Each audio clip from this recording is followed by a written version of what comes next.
Асыл Харисович, Моторика, вам обращений моторика много? пальца. Да. Вам обращений много? И сейчас к каким вопросам обращаться? Ну, на самом деле у нас вот есть два вида обращений, которые приходят и, скажем так, через систему значит, почты Государственной Думы. Есть приемы граждан на территории Республики Башкортостан, значит, в региональных неделях. Есть приемы граждан в приемной лидера партии Владимира Путина, значит, и в республике, и в городе Москве, и, значит, в депутатской приемной Государственной Думы, да, значит, на Маховой, тоже в городе Москве. Значит, ну, по сути дела, конечно, обращения, они различаются, потому что обращения, скажем, в регионах, да, они более конкретны, более привязаны, в общем-то, к конкретным ситуациям и связаны, конечно, в первую очередь с теми возможностями, которыми располагает депутат Государственной Думы, то есть в рамках своих полномочий, возможности где-то защитить, где-то, скажем так, посоветовать в тех или иных вопросах, потому что, ну, очень много вопросов касаемо, наверное, и земельных как раз отношений. Вот в преддверии 9 мая было, ну, как минимум 10 обращений, значит, касаемых по распределению, значит, жилья, по выполнению закона, значит, о ветеранах Великой Отечественной войны. На самом деле там, ну, достаточно много проблем и сегодня нерешенных, хотя, казалось бы, и федеральным центром, и республикой делается, ну, на самом деле делается огромная работа, но тем не менее вот это все-таки существует каждый частный случай, где-то вот, скажем так, бывает, что система дает сбой, да, и вот эти, конечно, вопросы, они очень острые, очень болезненные, конечно, вот каждый раз сталкивалась с этой ситуацией, она вот, ну, скажем, требует каждому такому обращению на индивидуального подхода, и ну, мы стараемся, по крайней мере, вот в рамках наших полномочий, в рамках, скажем, наших возможностей эти вопросы решать, то есть совместно с главами администрации, значит, тех районов, где проживают ветераны или те люди, которые сегодня обращаются. Потому что, ну, обращение вот в основе своей, если касается города Уфы, то это, наверное, проблема и, значит, обманутых дольщиков, да, то есть по жилью, то есть у нас несколько проектов, вы знаете, да, которых, скажем так, есть массовое обращение, и так как я являюсь членом профильного комитета, то есть мы достаточно часто с этим сталкиваемся, и вот это одна из таких серьезных проблем, которые мы, если касается именно города Уфы.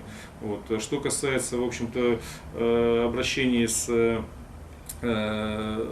граждан республики сельской местности, да, то есть, ну, в общем-то, вопросы земельные, вопросы, скажем так, социального обеспечения, значит, очередности, ну, в общем-то, все обычные, вот, скажем, наверное, те вопросы, которые волнуют сегодня наше население. Наверное, многих просто, если касаться не конкретики, то волнует, наверное, сегодня и, да, мы много говорим сегодня о увеличении там зарплаты, средней зарплаты, значит, увеличение социальных пособий, пенсий, но при этом, конечно, большинство сегодня людей говорит о том, что при всем этом увеличении, да, тот рост тарифов, который мы сегодня видим, он значительно опережает рост, ну, личных доходов, да, личных доходов наших граждан.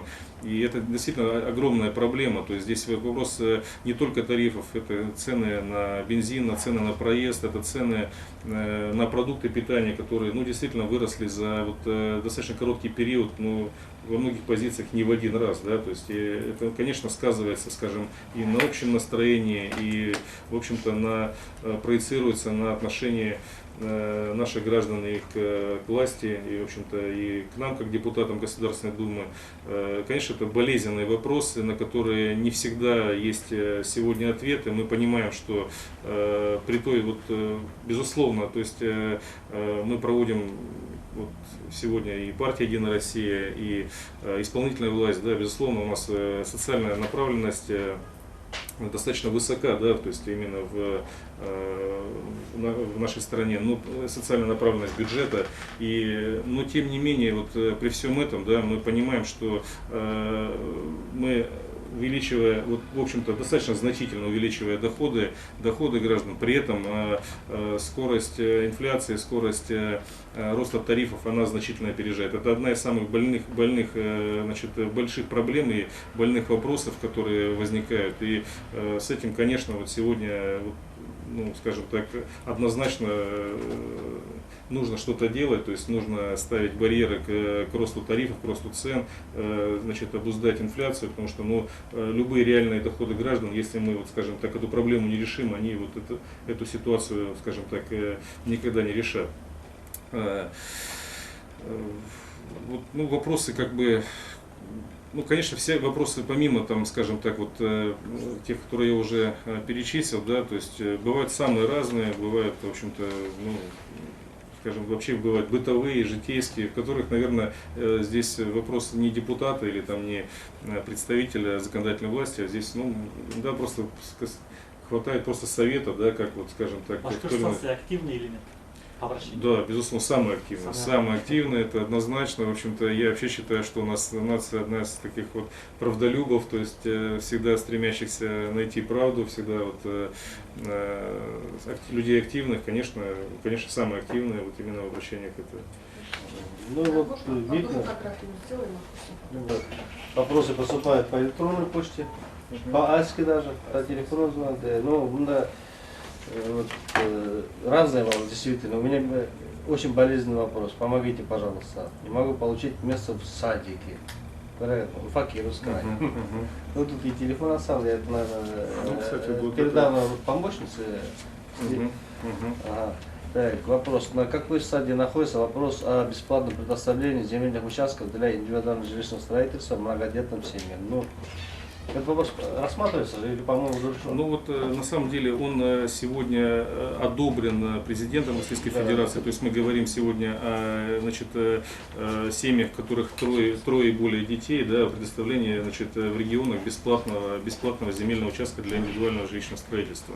То есть сегодня это, ну, в любом случае, чтобы вы понимали, это рассматривается, у меня самого трое детей в семье, вот, и, ну, правда, сам не обращался, то есть все, в общем-то, да. Значит, ну, если так серьезно, то это, в общем-то, сегодня прерогатива местной власти, муниципальной власти, да, то есть, ну, в любом случае проблема возникает опять-таки очередников, то есть, скажем так, такие семьи, да, пишут, значит, заявления там определенной формы, да, то есть, ну, при этом они так же, как любой другой, скажем так, категория льготников, ставятся в те же самые очереди, которые у нас как существовали, так и существуют. И это, к сожалению, вот эта проблема, вот вообще, вот, что касается земли, да, ну, и лично мое мнение, вот и как депутата, как гражданина, да, у нас менее 2% территории Российской Федерации застроено. А мы сегодня почему-то вот по тому принципу, вот эти самые несчастные 4 сотки, которые вот мои родители провели, там, ну, не знаю, я там проводил все лето и понимал, что вот, ну, что-то вот здесь неправильно, да, ну что у нас, кто мешает, в общем-то, сегодня людям выделять землю, безвозмездно выделять землю, там, определять, значит, участки для застройки, да, хотя бы, скажем так, брать государство на себя сетевое обеспечение, да, то есть инфраструктуры там минимальными, причем минимальными инфраструктурой, то есть дороги, значит, наружные сети. То есть люди готовы сегодня, в общем-то, из бетонных коробок городов переезжать в малоэтажное строительство. Оно на самом деле при существующих технологиях уже достаточно недорогое. То есть мы сегодня знаем технологии строительства и менее 10 тысяч рублей за квадратный метр. То есть в коробке, да, то есть с наружными сетями, с определенным благоустройством, это нормально, и это, в общем-то, ну, по крайней мере, в республике, вы знаете, уже сегодня несколько проектов подобных осуществлялись, да, значит, для работников социальной сферы, для, значит, бюджетников, и это, конечно, очень позитивный фактор. Наверное, вот эту работу я знаю, что сегодня правительство республики, президент, значит, она, насколько я понимаю, насколько я знаю, будет продолжена, будет, скажем, представлена в иных формах и не только в городе Уфе. То есть, в общем-то, малоэтажное строительство — это одно из основных сегодня, наверное, направлений жилищного строительства для граждан не только республики, но в целом нашей стране один из